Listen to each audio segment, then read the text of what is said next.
দোরগোড়ায় ত্রয়োদশ জাতীয় সংসদ নির্বাচন ও গণভোট। দেশের ইতিহাসে এই গুরুত্বপূর্ণ নির্বাচনের প্রস্তুতি, চ্যালেঞ্জ ও ভবিষ্যৎ পরিকল্পনা নিয়ে বিটিভি নিউজকে দেয়া একান্ত সাক্ষাৎকারে নির্বাচন কমিশনের সিনিয়র সচিব আক্তার আহমেদ জানিয়েছেন, একটি সুষ্ঠু নির্বাচন আয়োজনে সব ধরনের প্রস্তুতি সম্পন্ন করেছে ইসি। আফরিন জাহানের রিপোর্ট। আর মাত্র কয়েকদিন পরেই দেশের বহুল কাঙ্ক্ষিত ত্রয়োদশ জাতীয় সংসদ নির্বাচন ও গণভোট। দেশের আপামর মানুষের আগ্রহের কেন্দ্রবিন্দুতে থাকা এই নির্বাচনের সকল প্রস্তুতি সম্পন্ন করেছে নির্বাচন কমিশন। নির্বাচন কমিশনের সিনিয়র সচিব আক্তার আহমেদ বিটিভি নিউজকে জানান, একটি সুষ্ঠু, সুন্দর এবং গ্রহণযোগ্য নির্বাচন উপহার দিতে নির্বাচন কমিশন সব ধরনের প্রস্তুতি নিয়েছে। আমরা একটা অভিষ্ট লক্ষ্যের দিকে এগিয়ে যাচ্ছি এবং পরিকল্পিতভাবে এবং যেভাবে আমরা চিন্তা করেছি, হ্যাঁ কিছু হিকাপস আছে, কিন্তু তারপরে আমি বলবো যে আমরা আমাদের অভিষ্ট লক্ষ্যে পরিকল্পনা মাফিক এগিয়ে চলেছি। এবারের নির্বাচনের সবচেয়ে বড় চ্যালেঞ্জ হিসেবে এআইকে দেখছে ইসি। এ বিষয়ে ইসি সচিব আক্তার আহমেদ জানান, এআই এর অপব্যবহার রোধের বিশেষ ব্যবস্থা গ্রহণ করেছেন তারা। ফেসবুক এবং মেটা তাদের সাথে আমাদের যোগাযোগ করেছে, টুইটারের সাথে যোগাযোগ আছে, এটা করা হচ্ছে। এখন প্রত্যেকটা এই ধরনের সোশ্যাল মিডিয়ার প্ল্যাটফর্মের তাদের নিজস্ব প্রোটোকল আছে। আমরা যা চাইবো, নট নেসেসারিলি ট্রু যে তারা সেটা সম্পূর্ণভাবে একমত হবে, তাদেরও কিছু স্ট্যান্ডার্ডস নর্মস আছে। তবে কনভিন্সিং হলে, যুক্তিসঙ্গত হলে তারা ডেফিনেটলি সেটাকে অ্যাড্রেস করবেন।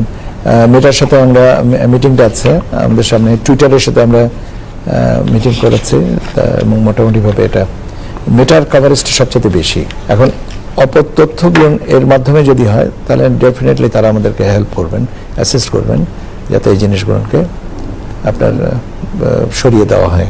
একটা জিনিসই এখানে আমি সবাইকে বলবো, যে কোনো একটা তথ্য আপনি শেয়ার করার আগে একটু যাচাই করে নেবেন, যে কথাটা সঠিকতাটা যাচাই করে নেবেন।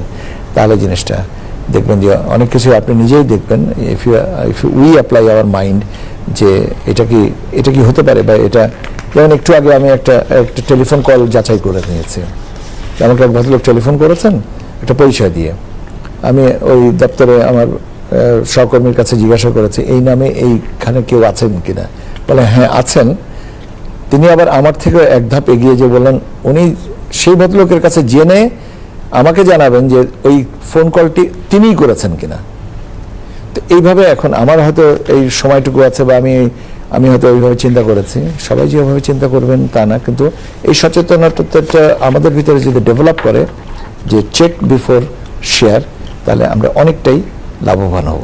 ভোট কেন্দ্রগুলোতে ব্যালট সহ নির্বাচনী সামগ্রী নির্বাচনের আগের দিন নয়, বরং এরও আগে পাঠানোর কাজ চলছে জানিয়ে আক্তার আহমেদ বলেন, পুরো নির্বাচন প্রক্রিয়া নির্বিঘ্ন করতে ইসি সকল ধরনের চ্যালেঞ্জ মোকাবেলায় সচেষ্ট রয়েছে।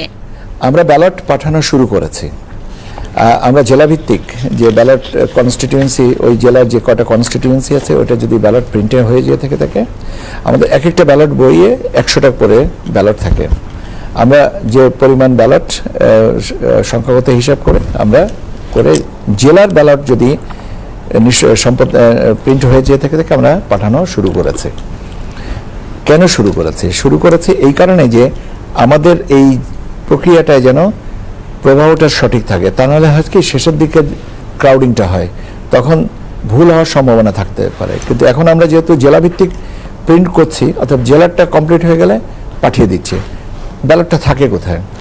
ব্যালটটা থাকে ট্রেজারিতে থাকছে। কাজে ট্রেজারিরই একটা সংরক্ষিত এলাকা, এবং সেই সংরক্ষিত এলাকার কারণে ট্রেজারিতে এটা নিরাপদেই থাকবে। মাননীয় আদালতের নির্দেশে যারা প্রার্থিতা ফেরত পেয়েছেন, এইরকম কেস বাদে আমরা দ্রুততার সাথে আমরা ব্যালটগুলোকে পাঠিয়ে দেব। তবে সবকিছু ছাপিয়ে বর্তমান কমিশন চায় দেশের মানুষকে একটি সুষ্ঠু, সুন্দর ও গ্রহণযোগ্য নির্বাচন উপহার দিতে।